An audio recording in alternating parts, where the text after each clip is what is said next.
Hello everyone, I'm Lazy Ant.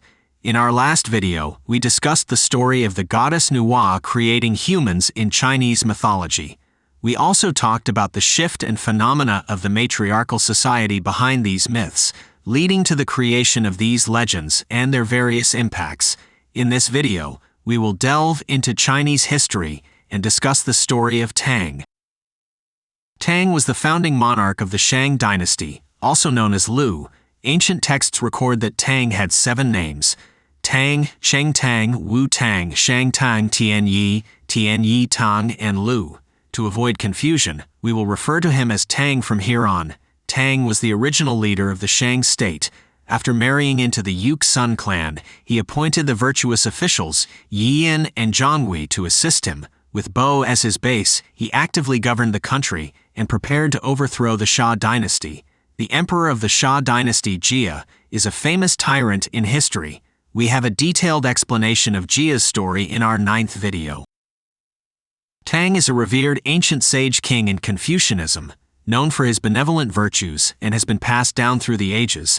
The records of the grand historian records such a story. Once when Tang was out, he saw a farmer in a lush forest setting up a net to catch birds, with the net spread out in all 4 directions: east, south, west, and north. After the net was set, the farmer looked up to the sky, gave a bow, and then knelt down to pray, saying, "The net is set. I pray to the heavens above to bless me, and let the creatures from the sky above, the ground below, and from all 4 directions enter my net."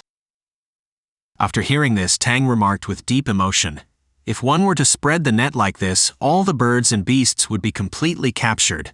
Such an act is truly cruel. Only Jia of Sha would do such a thing." He then instructed those nearby to take down 3 sides of the net, leaving only one side up.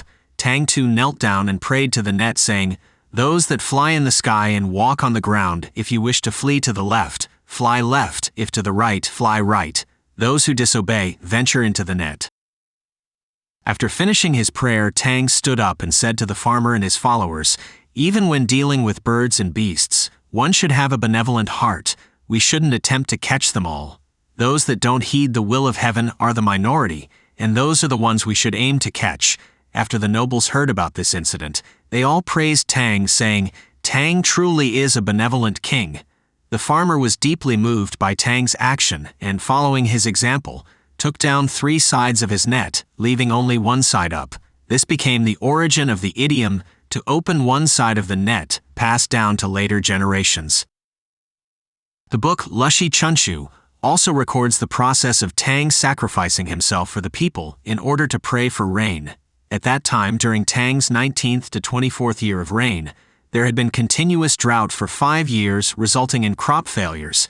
Tang personally prayed in the eastern mulberry forest of the capital city, Bo, offering himself as a sacrifice to pray for rain.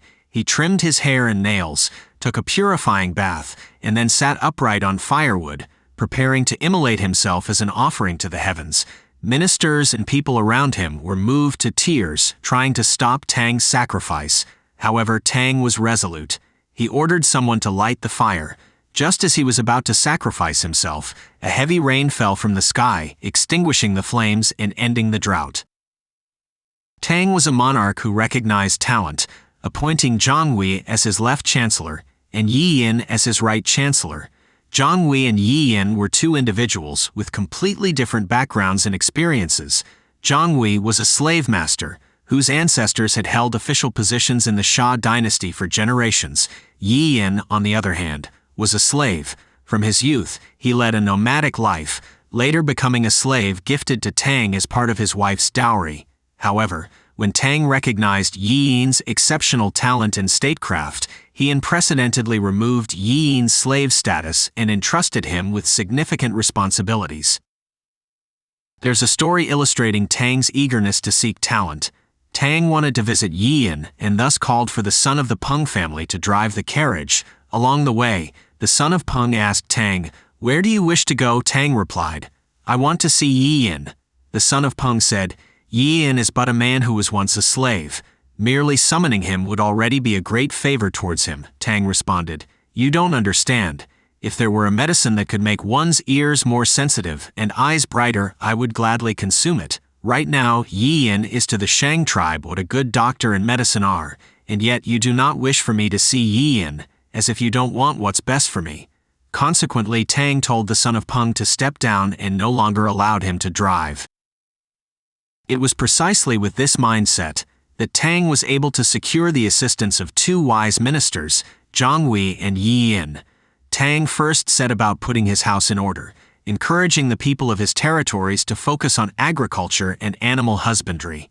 At the same time, he formed alliances with the neighboring lords who were friendly to the Shang state.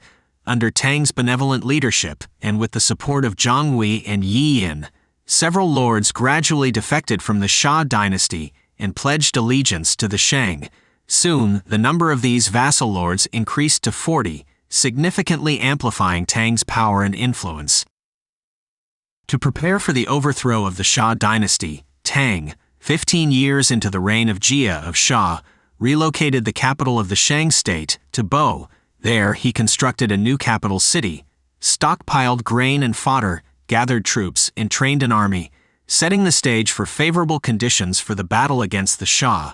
The Shang state had been granted the authority by the Shah emperor to launch military campaigns against the vassal lords without prior approval. To weaken the Shah dynasty's influence and garner more support from the feudal lords against Shah, Tang began his campaign with the neighboring state of Zhe. At that time, the territory of the Shang state spanned only about 70 li, approximately 28 kilometers in today's measurements. The ruler of the state of Zhe was Zhe Bo, who was loyal to Shah and served as Shah's eyes and ears among the eastern vassal states. Tang, fearing that Zhe Bo might obstruct his plan to overthrow the Shah, sought to win him over and dissuade him from serving the Shah. At the time, under the tyrannical rule of Zhe Bo, the people of the state of Zhe lived in great misery. Tang sent envoys to the border areas to assist the Zhe people in their farming endeavors. However, every time Tang's envoys brought food and wine for the farmers, Zhe Bo's men would rob them. On one occasion, a young boy who was delivering wine and meat resisted the robbery and was tragically killed by Zhe Bo's men. Seeing Zhe Bo's unwavering intent to oppose the Shang state, Tang no longer assisted Zhe in their agricultural endeavors to win over Zhe Bo's support. Instead, he led troops to the state of Zhe and killed Zhe Bo. Due to Zhe Bo's tyrannical rule, the people of Zhe had harbored deep resentment for a long time. When they saw Tang eliminate Zhe Bo, they readily expressed their willingness to pledge allegiance to the Shang state. Some of the populace, resenting the oppressive reign of Jia, even hoped for Tang to wage war against them, aspiring to free themselves from the rule of the Shah dynasty and align with the Shang. Thus, starting with his campaign against the state of Zhe, Tang gradually weakened the power of the Shah dynasty. In order to overthrow the Shah dynasty, Tang first adopted policies aimed at winning over the hearts of the people and strengthening his state. He exposed Jia's tyrannical governance and crimes, legitimizing his future military actions against Shah. In terms of military strategy, his wise ministers YiYin and ZhongHui cunningly devised plans. YiYin personally resided in the Shah capital to closely observe the situation within the Shah dynasty. Tang specially prepared a plethora of rare and exotic gifts and tributes. He dispatched YiYin as an envoy to present these offerings to the Shah capital, and in the process, YiYin managed to gain the favor and trust of Queen Meishi, the wife of King Jia of Shah. One day, 3 years later, Queen Meishi said to YiYin, Jia had a dream where he saw two suns in the sky, competing and attacking each other. One sun triumphed while the other was defeated. YiYin believed that the time to overthrow the Shah dynasty was nearing. Consequently, he returned to the capital of the Shang dynasty and informed Tang of this revelation.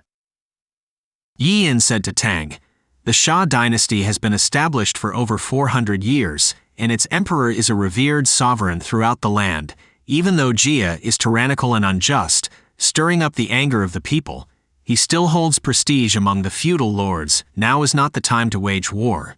Thus, YiYin and ZhongHui planned to amass even greater strength and continue to weaken the forces that supported the Shah dynasty. Tang heeded YiYin's advice and made active preparations.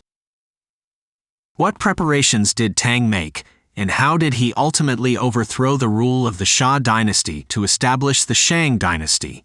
We will continue to explain in the next installment. Follow my channel to learn more about the history and stories of Chinese culture. You'll never have to worry about running out of topics and stories during your next gathering with friends. If you like this video, please give me a like, share, and subscribe this YouTube channel. Every subscription is the biggest support. Thank you.